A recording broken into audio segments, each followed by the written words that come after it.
In this world, individuals can gain extraordinary abilities by consuming the fruit of the skill tree. With a bit of luck, you might end up as a firebender or even a sword saint. However, for Light his fate was quite different. He ended up as nothing more than a nutting master on the day when skills were to be bestowed. Light and his childhood friend Lena were on their way to the church to undergo the ceremony. The two chatted excitedly about the skills they dreamed of acquiring. Light had always aspired to be an adventurer, so he would be thrilled with any skill that was combat-oriented. Lena, on the other hand, wasn't too concerned about what skill she might receive, as long as it meant she could stay by Light's side.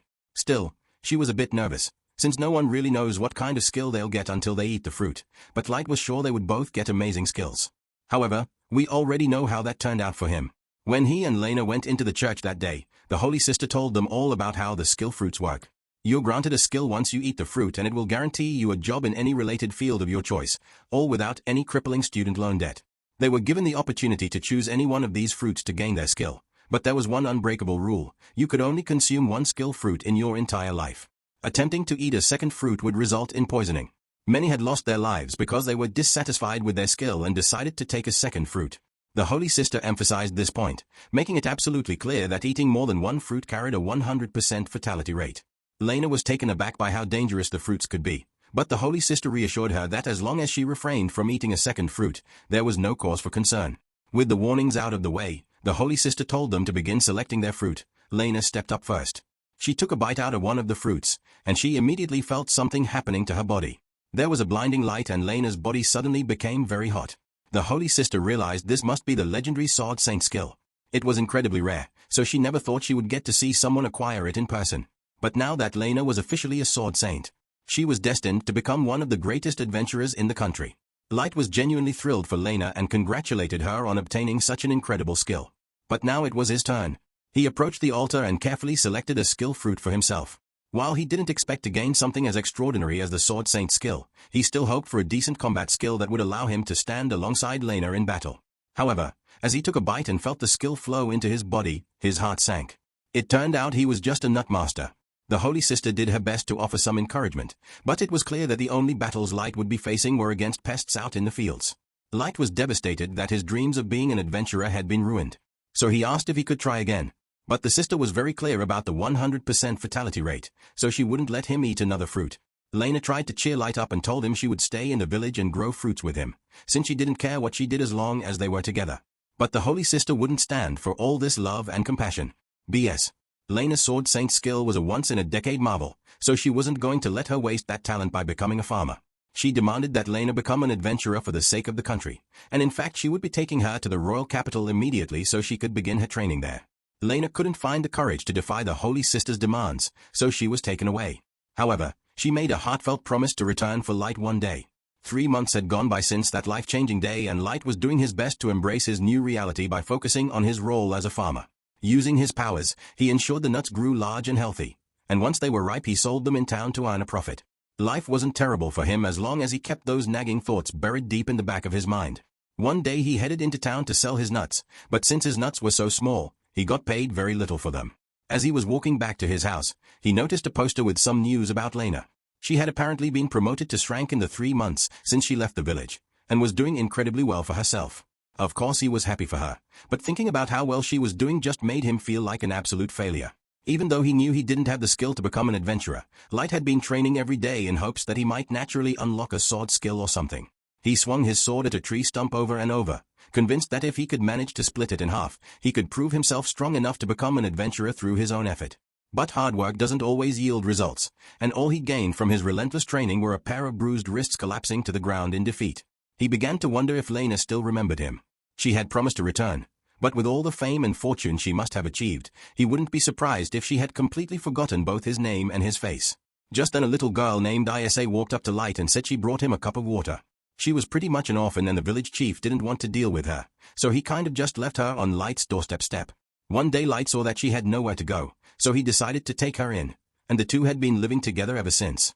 Isa told him she was done with dinner, so if he wanted to, he could come inside to eat, and Light, happily obliged, he took his first bite of the food, and while he ate, Isa asked him how today's harvest went. All in all, Light remarked that today's profits were quite decent, especially now that he had started focusing on cultivating skill fruits. He made a point to mention that he had carefully sorted all the skill fruits into boxes clearly marked with skull emojis, emphasizing that Isa absolutely must not eat any of them. Isla, however, hadn't been aware of the dangers associated with consuming skill fruits, so Light's warning was definitely helpful, or at least it would have been an hour earlier, as she had already used several of those fruits to prepare the stew they were currently eating.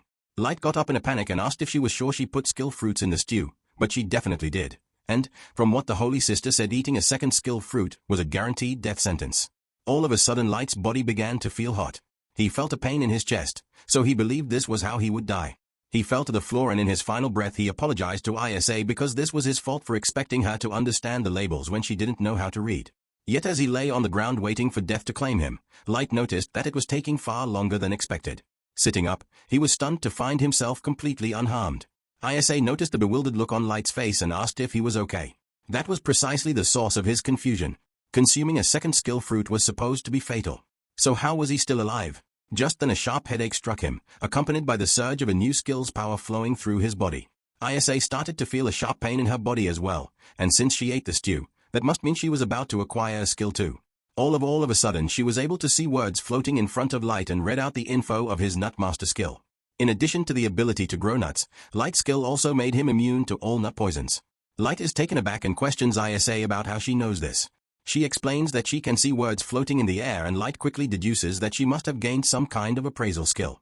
Isa continues reading through Light's information and discovers that he now has a second skill. She informs him that the new ability is called Sword God. The Sword God skill significantly boosts Light's attack power whenever he wields a sword and also provides a substantial increase to his magic resistance. If what Isa says is true, this could mean that Light's dream might finally become a reality.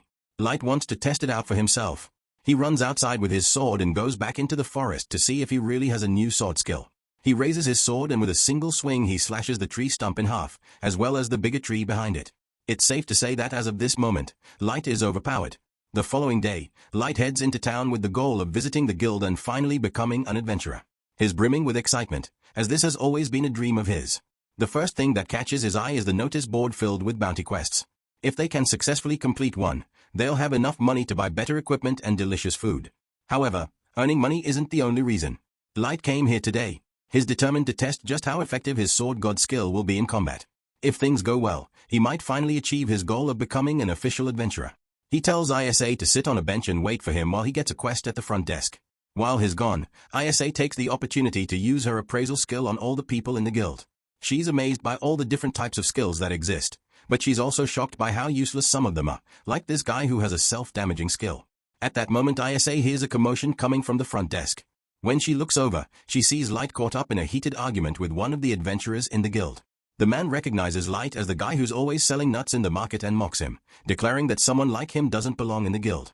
Light, however, pays him no attention and simply turns to Isa saying they can leave. Now the guy is offended that Light would dare to ignore him, so his completely normal reaction is to attack Light with his sword. Light's Sword God skill also improves his reflexes, so he is easily able to block the attack. The guy had no idea Light could do that, so he fully intended to catch a murder charge. Today the guy's friends see that Light is capable of defending himself, so they convince him to just walk away, because this isn't a fight he can win. Jean tries to play off his outburst and claims he never really intended to hurt Light. So he and his friends leave the guild to go on their first mission shortly after Light and Isa leave as well, since Light has gotten the quest for them. They make their way to the rocky plains and Light is filled with excitement at the thought of finally encountering a monster in real life. Knowing how dangerous the area is, he warns Isa to stay close to him before long. They spot their target, a slime monster in the distance, and Light readies himself for battle. He moves cautiously trying to sneak up on it, but the slime notices him regardless. Switch in tactics, Light opts for a direct frontal attack. With his newfound strength he charges at the slime, slicing it cleanly in half and unintentionally splitting the ground beneath it in the process. He's happy that his skill really is useful in battle, but he knows he's going to have to work on his power management so he doesn't cause any more collateral damage. Isa congratulates Light on his first successful quest. They need to cut the slime up and bring the parts back to the guild so they can exchange it for money. Isa says she feels kinda bad about cutting the slime's body up, but Light reminds her that they'll earn enough money for pizza if they sell the slime parts. Isa throws her morals out the window and begins dissecting the slime. At that moment they hear shouting coming from the other side of the plains rushing over. They find Jean and his party under attack by a massive ogre. The group had deliberately chosen an easy quest, planning to kill a slime and head home, but they never anticipated encountering an ogre. The orc swings its weapon at them, forcing everyone to leap out of the way. Even though they managed to avoid the initial strike, it's clear they have no chance of defeating such a formidable opponent. Light calls over to them to ask if they are all right, and as soon as Jean spots him, he comes up with a plan to escape. He and his friends start running straight at Light. Light is a bit confused by what they are doing, but then they run past him and he realizes they are trying to use him as bait so they can flee. The ogre now intends to attack Light, so he has no choice but to fight it. In fact, this works out well for him, since he needs to test the limits of his new skill. The ogre swings its mace toward him and Light quickly jumps to the side to dodge the attack. However, his approach is dangerous, prompting Isa to warn him that his sword god skill doesn't enhance his defense. If he takes even a single hit, it could be fatal. Despite the risk of death, Light remains determined not to back down. His resolve to become the world's greatest adventurer, and if he's serious about achieving that dream, he knows he must conquer this challenge. He has finally gotten used to his body's new strength, so Light jumps into the air. As the ogre tries to strike him, he slashes its mace in half. No matter what it takes, he will make sure he catches up to Lena, so the two of them can be together again in one swift motion. He brings his sword down and cuts the ogre cleanly in half, all while Jean and his friends watch from a nearby hill a short time later. Later, Light heads back to the guild to trade his items for money. The receptionist, however, finds it difficult to believe that he managed to take down an ogre on his own. To prove it, Light presents the ogre horn he brought back, and to back him up, Jean's friends confirmed that they witnessed the entire fight and can vouch for him. Convinced by their testimony, the receptionist accepts his story and asks him to wait a moment while she retrieves his reward. Meanwhile, Jean's friends thank Light once again for saving them. At that moment, a crowd begins to gather near the front of the guild, prompting Light to ask if something has happened. Gan explains that the Shrank party has just returned. This is the very same as Rank party that Lena joined, and it's the first time Light has seen her in the past 3 months.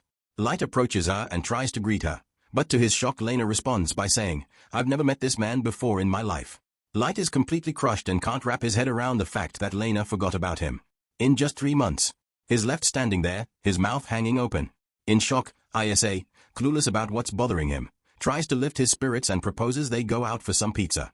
Light agrees and takes Isa to grab pizza, but his gloomy demeanor persists. Frustrated, Isa warns him that if he doesn't pull himself together soon, she'll eat all the pizza herself. Light spent a lot of money on this pizza, so even if he's upset about Lena, there's no way he's letting it go to waste. However, he eats so fast that he ends up choking. Luckily, someone hands him a glass of water to wash it down. He looks up to thank the helpful stranger, but to his surprise the stranger turns out to be Lena. He's about to yell her name, but Lena covers his mouth and tells him to be quiet, otherwise Gruz is going to hear them. She sits down at the table and Isa introduces herself, since this is the first time she's actually met Lena. Lena is just about to question how Light managed to have a kid in only 3 months, but before she gets the chance, Light interrupts to ask her what she's doing there. Honestly, Leah is asking herself the same thing about Light, since she never thought she'd encounter him at the guild. Light, clearly proud, tells her that he and Isa have become adventurers. He then goes on to share the story about the skill fruit incident, which allowed him to obtain a second skill. Lena appears genuinely happy for him, as this means he's finally on the path to achieving his dream. Light then asks Lena her time with the Shrank party. Sacred has been so far, but from Lena's expression it doesn't seem like it's been much fun. She's basically just being forced to fight with a bunch of random people that the Holy Sister selected. The pay is great, but the atmosphere is more toxic than a Call of Duty lobby. So she advises Light to stay away from Sacred if he wants to enjoy his time as an adventurer. Light still doesn't see what's so terrible about Sacred, especially since he's heard so many positive things about them. However, Lena recalls an incident from 2 months ago when their party faced off against a giant serpent. Knowing that serpents are weak to fire, Gruz instructed the mage to attack it with fire magic. The mage complied but went overboard, accidentally setting a nearby farm ablaze. When Lena tried to bring it up, hoping they could do something to stop the fire, Gruz showed no concern at all about destroying a random farmer's land. In his eyes, their mission was to kill the serpent and they had accomplished that. There was no reason to bother with pointless issues like collateral damage as long as the main job was completed. She tried explaining the situation to the Holy Sister as well, but she cared about it even less than Gruz did. The Holy Sister doesn't care how much property is destroyed or how many peasants are killed as long as history remembers them as heroes. Lena doesn't tell Light about the twisted views of her party, but Light can tell that she's unhappy with them, so he invites her to join him and Isa if she wants. However, as much as Lena would love that there are circumstances that prevent her from quitting Sacred, she tells Light she's fine, but he can clearly see her crying, so he knows something must be wrong. However, Lena doesn't want to drag him into her mess, so she leaves the table. A short time later, Light heads to the front desk to claim his reward for defeating the ogre and is handed 10,000 gold pieces, an amount of money far greater than anything he's ever seen before. Yet he doesn't feel the slightest bit excited. His mind is consumed with worry about Lena, But he realizes he can't help her unless he figures out what Sacred is compelling her to do, and she refuses to tell him directly. With that in mind, ISA suggests that he simply ask Grouse, the party leader, directly, since the door to his lounge is conveniently wide open. Inside the lounge, Grouse is currently sitting with two ladies and telling them stories about his legendary battles. For instance, he tells them about his most recent battle, where he and his party were hunting an evil grizzly to take care of it. They torched the bear with a massive inferno before Grouse delivered the finishing blow. Just then the receptionist comes in because she has something to talk to Grouse about regarding his recent mission. The people from the village where he found that evil grizzly have lodged a complaint against him, saying that the fire attack that Sacred used caused their reservoir to dry up completely, so now they have no water. Grouse quickly brushes off the complaint, casually, making up an excuse that a bit of collateral damage is unavoidable when handling such dangerous monsters. However, deep down, he secretly enjoys causing trouble for those he considers weak, believing they are beneath him. Light overhears the entire conversation and becomes furious because he knows Lena would never ignore the struggles of ordinary people like that. He confronts Grouse, demanding that he release Lena from Sacred, since it's obvious she's in distress. But Grouse doesn't take him seriously at all and simply calls security to have Light escorted out of the lounge. ISA rushes over to Light's side to ask if he's all right. Light is fine, but the other adventurers warn him that it's a bad idea to piss him off because he may be a jerk, but angering him will get you on the Holy Sister's bad side. And if she's got a grudge against you, then it's safe to say that your adventuring career is over. The following day, all the members of Sacred gather in the lounge, indulging in self-praise and reveling in their supposed greatness. Meanwhile, Lena reflects on what Light said about leaving Sacred, if it was causing her so much pain. Summoning her courage, she finally speaks up, announcing to everyone that she wants to live as an adventurer, guided by her moral code, which is why she's leaving Sacred immediately. As she begins to walk toward the exit, Grouse suddenly blocks her path, moving with alarming speed, and threatens to kill her for having the audacity to defy him. Lena is about to draw her sword to defend herself, but realizes that even with her sword saint's skill, it would still be impossible for her to defeat Grouse in one-on-one combat. So she's forced to submit and takes her hand off her blade. Grouse then backhands her to the floor and begins a half-hearted speech about how she should persevere for the sake of all the people their party will save in the future. He tells her that she's going to have to keep persevering until the day she dies in battle. On that same day, the Sacred Party prepares to leave town and Lena has resigned herself to a life of being forced to serve under Grouse. However, as they begin their departure, their path is suddenly blocked by Light. Grouse demands to know why Light is standing in their way, to which Light boldly declares that he's there to take back his friend. He turns to Lena, saying that he and ISA were about to go hunt some monsters and would love for her to join them. After all, they made a promise to each other to become adventurers together, and he fully intends to keep that promise. Lena remembers the promise and would love to go with Light, but she doesn't have the strength to go against Grouse. She asks Light to just leave her alone before he gets hurt.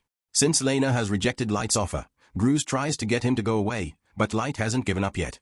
Instead he declares that he wants to have a duel with Grouse for Lena's freedom. Grouse initially rejects the duel, since he has no reason to fight a random nobody, but then Light taunts him by asking if he is scared of losing to a nobody. Grouse couldn't let such public disrespect slide, so he ends up agreeing to Light's duel and plans to make an example out of him. Grow, however, sets a condition. If Light loses, he will be permanently banned from the Adventurous Guild and will never be allowed to set foot in the city again. Light agrees to the terms without hesitation, but Lena pleads with him to reconsider, fearing he has no chance of winning against Grouse in a sword fight. Grouse draws his sword ready to strike, but before he makes a move, ISA scans him and warns Light about his Godspeed skill. This ability enables Grouse to close the gap with his opponent almost instantly, so Light must stay on guard against it. Light readies his sword as well, but to keep things fair, he announces that his skills are Nutmaster and Sword God. However, Grouse doesn't believe him, since there's no way anyone could possibly have two skills. Grouse then closes the distance instantly to attack, and Light could barely see the attack coming, but he does manage to block it. Grouse then repeatedly strikes at Light, forcing him into a defensive position because he can't keep up with all of GR's attacks.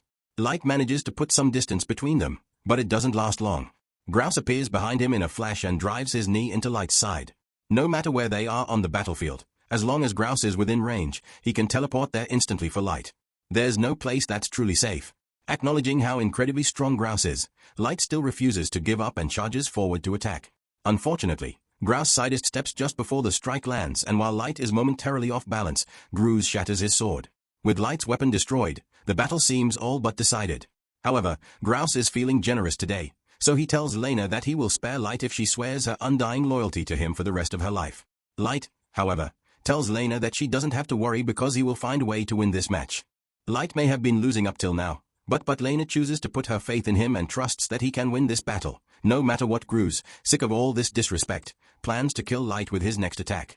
Light still doesn't have a sword, so he glances around for a substitute and decides to borrow a broom from one of the spectators. Grouse assumes Light is mocking him, and he's not entirely wrong. After all, Light could have easily borrowed Lena's sword instead. Despite this, Light is fully confident that he can defeat Gruz with just the broomstick. He begins to visualize it as a real sword and focuses on preparing for GR's attacks. Up until now he's been falling behind because he's been fixated on watching GR's movements. However, with his sword, God's skill granting him exceptional reflexes. This time, Light decides to trust his instincts and strike when the moment feels right. Thanks to Light's changing strategy, his body is able to react. The second Grouse gets within range. He uses the broom to smack GR's face so hard that he gets sent flying into a brick wall. Grouse is out cold, so Light is officially the winner of their duel. Just to make the point clear, Light turns to the other members of Sacred and tells them that if they come after Lena again, then they will have to deal with him. He then turns to Lena and tells her that she's finally free. Once again he invites her to join his party and Lena happily accepts. A week has gone by since Light's duel with Gruz and not much has changed since then. He's still tending to his nuts, but now he has Lena by his side, which has made him much happier. Lena has prepared lunch for everyone and as they eat she asks Light about the injuries he sustained during his fight with Gruz. Light reassures her that he's feeling great now and is ready to finally join Lena on a mission. Normally this would be his dream come true, but there's still one lingering problem. Every so often Lena gets a visitor sent by the Holy Sister. For the past week, this visitor has been trying to get Lena to meet with the Holy Sister to discuss her decision to leave Sacred. However, Lena says there's nothing to discuss because there's nothing that can make her change her mind. Unfortunately, since they've earned the scorn of the Holy Sister, they are now being targeted as a result. When they go to the guild to pick out a quest, they are only offered the worst jobs available, like killing saw rats. These jobs don't pay much, so managing their finances is going to be a challenge. However, Lena doesn't seem bothered by it, as she genuinely enjoys being able to help people. She finds fulfillment in tasks like rebuilding destroyed homes, clearing out the saws or locating a missing cat. By the end of the day, they've only earned 100 coins, barely enough to afford 3 pizzas. Even so, Lena feels much happier now that she's making a real difference in people's lives and Light is having more fun than he ever has before. Meanwhile, at the Holy Sisters Cathedral, she informs her assistant that she plans to assign Lena's new party a real job soon. However, this task is Shrank, one of the most challenging missions possible. It's unclear whether or not she's secretly hoping that Light doesn't survive the ordeal. The following day, Light and the group set out for the Monty Valley to tackle their latest quest. However, the fog is so dense that Light can barely figure out which direction they are heading. He turns to Lena to confirm if they reached the correct location, and she reassures him by consulting the map, saying they should be nearing the mansion. Just then Light's horse suddenly rears up, almost throwing him off. As they come upon the mansion, and it's clear that the horse won't be able to make it all the way down there. 3 hours earlier that day, as Light and his group were making their way into the guild to select their next quest, they found the receptionist already waiting for them with a special assignment. She was relieved to see Lena's party and urged them to take on the quest, emphasizing the need for it to be resolved quickly to ensure everyone's safety. However, there was little information available about the situation and she admitted she had no idea what might be causing it. The trouble began when an adventuring party traveling to the northern Monty Valley vanished during their quest, and every time they sent other adventurers to investigate, they also mysteriously disappeared. What's even more alarming is that both A and B rank adventurers have vanished in that valley, meaning that whatever is behind these disappearances must be extremely powerful. The receptionist gives the group a list of the missing adventurers and, to Lena's shock, she recognizes them. They were the very people who taught her everything she knows about adventuring back when she was just starting out, which makes her deeply concerned for their well-being. The only lead they have is that all the missing adventurers were last seen visiting the residence of the former Count of Monty. Count Monty was a legendary adventurer who amassed great wealth before retiring in the region. While there's no record of what abilities the Count might have had, he passed away over 30 years ago, leaving his mansion to crumble into ruin anyway. The mission for Lena's party is to find the missing adventurers, as well as determine the cause of all the disappearances. Lena is hesitant to agree to this job, since even A and B rank adventurers went missing without a trace, but on the other hand, Light seems really excited because he has always wanted to visit the Monty Valley, plus this job will actually earn them a decent reward. So even ISA is on board, since it means more pizza for her. The receptionist is just now noticing that ISA is here, so she asks Light if he really intends to take her along with him on the quest. Light tells the receptionist that ISA is a very dependable appraiser, so it's essential for her to accompany him on quests. But that statement raises even more questions, since kids as young as ISA shouldn't have skills yet. Light explains that she accidentally ate a skill fruit a while ago, but she didn't die or anything. So everything's fine with that. The group begins their journey toward the Monty's Valley, and now we return to the present. The group is carefully making their way along the side of the mountain with a steep drop below them. Light reminds ISA to be extra cautious as he takes in the massive mansion ahead. Light finds it hard to believe that someone could amass enough wealth from adventuring alone to afford such a place. However, Lena doesn't think it's too surprising. After all, she's only been an adventurer for a few months and she's already saved enough to buy a house. Light had thought about it before, but now he's even more inspired to build a grand home like this one, where he can grow his fruits and train to his heart's content. ISA gets caught up in the excitement, exclaiming that she wants to build a candy house for herself. Unfortunately, her enthusiasm seems to cloud her judgment as she starts jumping for joy right on the ledge. As soon as she lands, the ledge collapses beneath her feet, sending her plummeting toward her doom. However, with his quick reflexes, Light manages to grab her hand just in time, only to lose his own balance and tumble over the edge with her. Lena tries to pull them back to safety, but she gets dragged down as well and the entire group ends up falling as they plummet. Light realizes he needs to act fast to avoid a disastrous landing. Thinking quickly, he draws his sword and uses it to slash through the air, generating enough wind pressure to slow their descent. Thanks to this maneuver, they all manage to land safely in one piece. However, just because they survived the fall doesn't mean they are safe. Since Lena and ISA soon realize that they've been surrounded, Light doesn't seem too bothered, since he's sure he can handle whatever kind of monsters these are, so he charges forward and slashes one of the monsters in half. Light was right about the monsters being easy to defeat, but Lena and ISO realize that these are no ordinary monsters. Now that they mention it, Light pauses for a moment to take a proper look at the monsters and, to his horror, he realizes that they are all adventurers. ISA uses her après skill on the adventurers and informs the group that they've all been turned into undead after being bitten. She also points out that these undead adventurers retain the same skills they had when they were alive, so she warns Light and Lena to exercise extreme caution while facing them. Meanwhile, Light is in the middle of a major moral dilemma, because he can't come to terms with the fact that the monster he was so excited to slay used to be human. Just like him, he gets so distracted that he nearly gets bitten by one of the undead, but before that could happen, Lena steps in and slices it in half. She can understand why Light would be hesitant about fighting the undead, but at the same time it is their duty as adventurers to put their former comrades to rest. Light understands what she's saying, so he agrees to fight, but for now they have to retreat into the mansion, since there's a chance that there might be survivors in there. Unfortunately, when they open the front door, they discover even more undead adventurers waiting inside. Lena immediately takes the lead, rushing forward to carve a path, cutting through several of the undead with precision. Light is impressed by Lena's deep knowledge of monsters as she adapts her attack strategies based on her opponents. She knows that undead creatures still resembling humans can be defeated by stabbing through the heart, while skeletal ones require their spines to be severed. Such precise attacks take incredible skill, and even though Light Sword God's skill is technically more powerful than Lena's Sword Saint's skill, she still surpasses him in actual combat ability.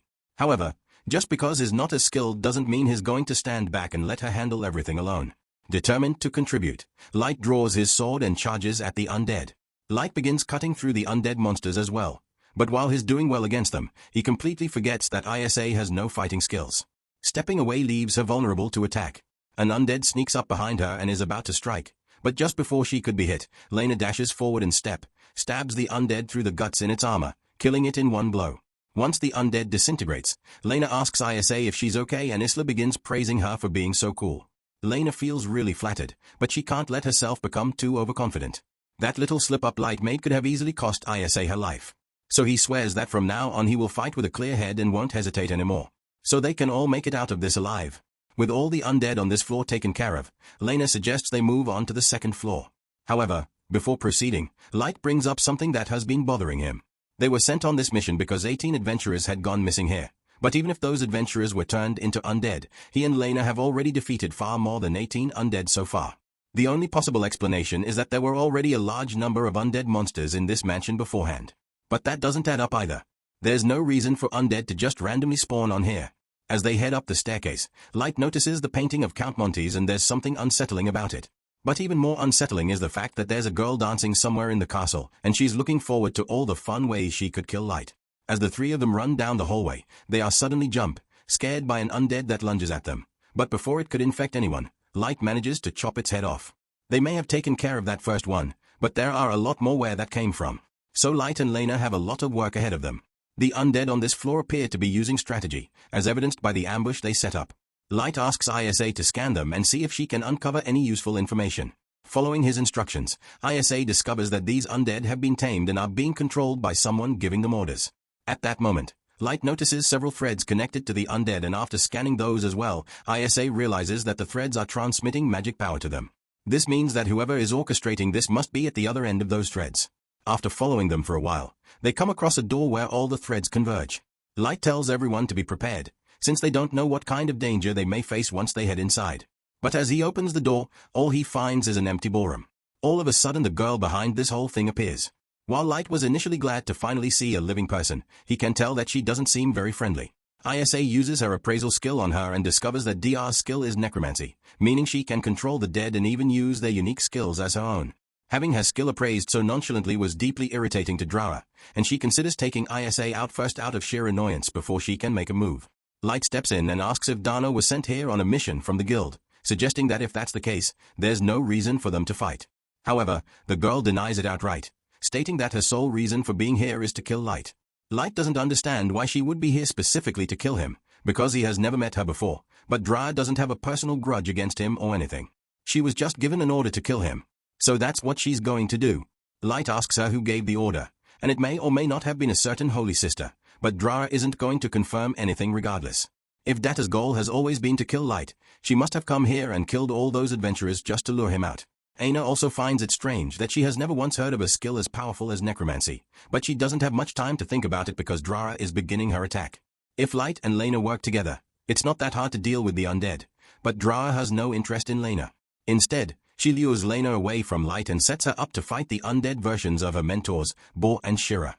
Lena is horrified to learn that they actually died here, so she is stunned by grief for a moment, but Ia yells over to warn her that these two are a lot more dangerous than the others. They still have full control over their skills, so Bor can grow claws to increase his attack speed and power, while Shira can create a mirror image of herself to attack multiple times. Lena is struggling to keep up with the undead's powerful skills, but thanks to Isa's timely warnings, she manages to defend herself.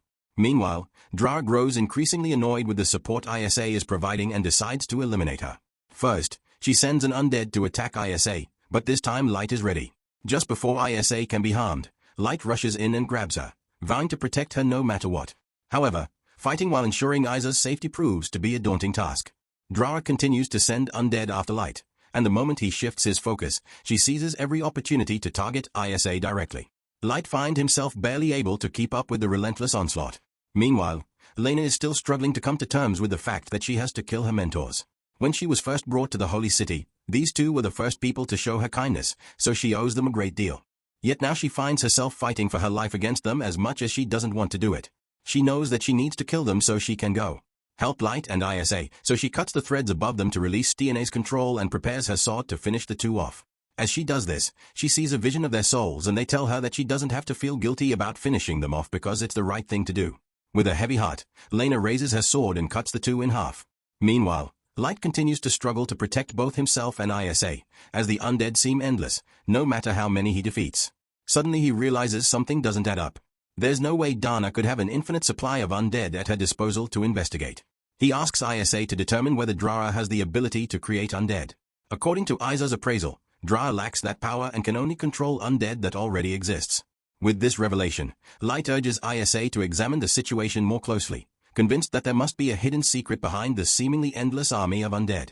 Dra is impressed that Light managed to deduce she's hiding a trick, but she's determined not to let Isa uncover what it is.